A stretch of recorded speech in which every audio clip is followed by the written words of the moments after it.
نہایت ہی قابل احترام قوم کے قائد، اونچی سوچ کے مالک مولانا غلام قادر صاحب، دائس پہ بیٹھے ہوئے میرے تمام معززین،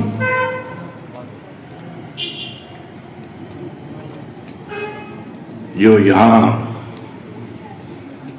ہر مذاہب کے لوگ، ہر فکر کے لوگ، دانشور، اوپینین میکرز، سیاسی اور سماجی قائد، علم و عقل کی کندیلوں سے جالب و ذہنی پسماندگی دور کرنے والے علماء حضرات، نوجوان ساتھیوں،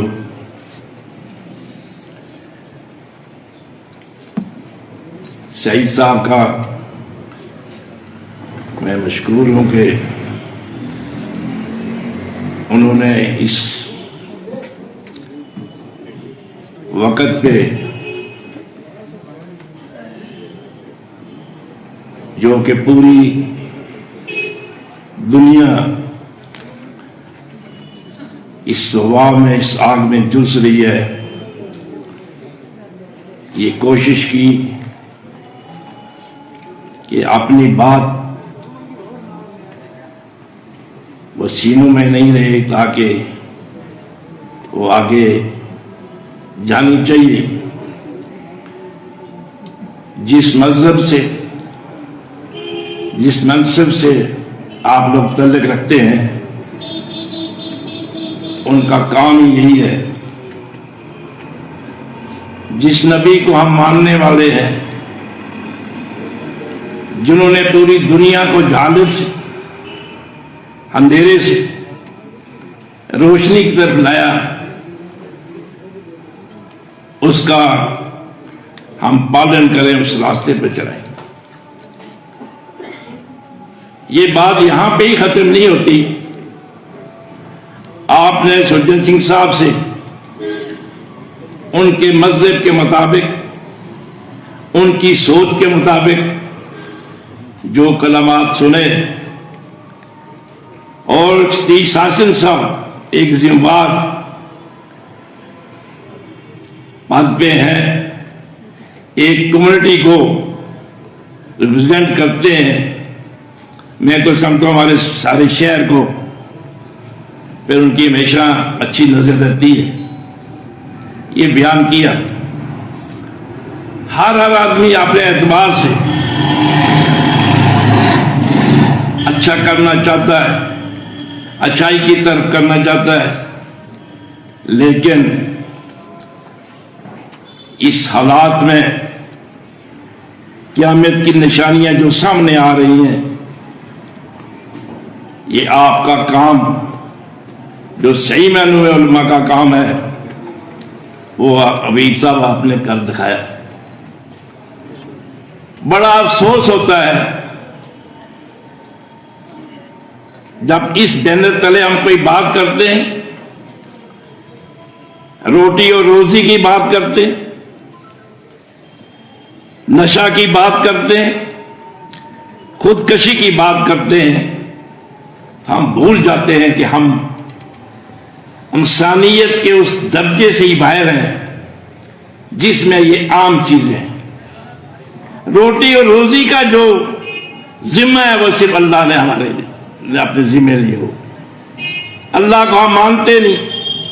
ابھی بھی میرے دوستوں نے کہا ہمارے واقعی بچے جو 12 بجے تک سوئے رہتے ہیں رات کو، لیکن صبح جو ان کو ناشتہ ملتا ہے، وہ جو مزدور ہے، وہ جو محنت کا شیف، اس کے بچے کو وہ ناشتہ نہیں ملتا، اللہ ان کو دیتا ہے۔ آپ کا کام فتح محمد صاحب اور علماء حضرات کا یہی نہیں ہے۔ آپ صرف فرض نماز بڑھا کے بس یہ آپ نے جو آپ کا وہ سلسلہ سے ختم ہو جائے، آپ کا یہ سلسلہ نبی پاک صلی اللہ علیہ وسلم کے اخلاق کو آپ دیکھیں، نبی پاک صلی اللہ علیہ وسلم کے بتائے ہوئے راستے پہ آپ دیکھیں، کوئی دنیا کا ایسا آدمی نہیں ہے جو کہ ان کو نہ ماننے والا، سب ان کے اس چیز کو مانتے ہیں، ہم ان سبھی کو ماننے والے۔ یہ جو آپ سماج کی برائیوں کی طرف جو آپ کی سوچ ہے، جو محلے میں تباہیاں ہو رہی ہے، جو شہروں میں تباہیاں ہو رہی ہیں، جو ہمارے اس وشال ملک میں تباہیاں، جو آپ کی یہ سوچ ہے، اس کو آگے آپ بڑھائیں۔ یہ اہل سنت اور جماعت کا ہی کام نہیں ہے۔ یہ اچھا کیا اس بینر کے تلے آپ نے بتا دیا کہ ہمارے نماز پڑھانے کے علاوہ دینی جو ہے کام، اس کے علاوہ ہمارے اور فرائض بھی جیسے آپ کرتے آئے۔ لیکن میں آپ کا یہ جو مجمع ہے، اس مجمع سے میں یہ کہتا ہوں کہ کئی تجاویز جو ہیں کہ یہ جو بات ہے نوجوانوں تک ہر حد میں پہنچائی جائے، لیکن نوجوانوں میں بات تو پہنچتی ہے، وہ اس کان سے سنتے اس کان سے نکال دیتے ہیں۔ جو گھر مضبوط ہے، جو والد مضبوط ہے، جو اس کا معاشرہ مضبوط ہے، اس گھر میں کبھی تباہی نہیں ہوگی، اس گھر میں کبھی نشہ نہیں آئے گا۔ ایسے فی صاحب لوگوں نے آپ پہ نظر رکھ کے یہ کہا کہ آپ نے یہ ڈرگس پکڑی بھی ہے۔ آپ بھی انسان ہیں، پاور کے علاوہ آپ میں بھی جو ہے یہ ہے کہ ہم کچھ سماج کے لیے کر کے جائیں۔ عمران صاحب یہاں ایس ایس پی تھے، وہ لوگوں کے گھروں میں گئے جو نشاور تھے، ان کے ماں باپ نے کہا ایس پی صاحب ہمارے جو ہے بچوں کو بدنام کر، کہاں جائیں گے؟ سخت تلخ حقیقت یہ ہے، آپ کو جو نبی کا فرمان ہے، جو آپ کا دل کہتا ہے، جو آپ کا مذہب کہتا ہے، اس پر چلیں۔ کوئی دنیا ناراض ہو جائے، ہوتی رہے، اس کی آپ کو پرواہ نہیں کرنی چاہیے۔ لیکن اگر آپ سخت ہو جائیں گے، آپ کو پتہ نہیں ہے کہ آپ کا بیٹا کہاں پڑھ رہا ہے، وہ کہاں جا رہا ہے، اس کی سوسائٹی کیا ہے، آپ کیا کنٹرول کر سکو گے اس پہ؟ یہ ایس ایس پی صاحب کی بات ہی نہیں تھی۔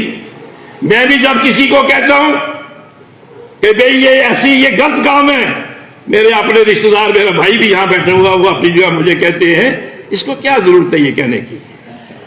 ارے مجھے تو ضرورت نہیں، بنی اسرائیل کو بھی ضرورت نہیں تھی۔ جب طوفان آیا اور وہ ساری قوم تباہ ہوئی، وہاں بھی ایسے جی صاحب کے اچھے لوگ تھے، تو کہنے لگے یا اللہ یا ابوالعزت، یہاں تو کچھ لوگ اچھے بھی آپ کو ماننے والے ہیں۔ کہنے لگے وہ کیا ماننے والے، پہلے ان کو درکار کرو۔ انہوں نے برائی کو جو ہے نا روکا کیوں نہیں؟ ہم اپنا بچاؤ کے لیے یہ بات کرتے ہیں، اگر ہم برائی دیکھ کے برائی کو نہیں روکیں گے تو ہم اس کے خود ذمہ دار ہیں۔ لیکن آپ کا یہ فرض بنتا ہے سختی سے بات کریں۔ فتح محمد صاحب کچھ گھر ایسے ہیں یہاں پہ جن کے والدین 6 بجے اور 7 بجے دروازے کو بند کر دیتے تھے، اس کے رشتہ دار جو ہے نا وہ باہر اگر ہو باہر رہتے تھے۔ آج آپ کہتے ہیں دیکھنا وہ رات کو 2 بجے کوئی میرا بیٹا ہے نہیں، اس کی ماں اٹھتی ہے، باپ اٹھتا ہے، کہاں کا ہے؟ اس چیز پہ کنٹرول اگر کرنا ہے تو آپ لوگوں نے کرنا ہے۔ اور یہ حقیقت ہے کچھ لوگ یہ جو مافیا ہے، ڈرگس کا مافیا ہے، یہ عام بات نہیں، یہ بڑا انٹرنیشنل قسم کا ہوتا رہے۔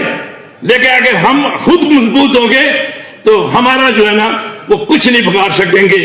سیکرٹری صاحب کھڑے ہو گئے، میں آپ کا مشکور ہوں کہ آپ نے مجھے اتنا ٹائم دیا اور میں کچھ کہہ سکا۔ بہت بہت شکریہ۔ آخر دعوانا الحمدللہ۔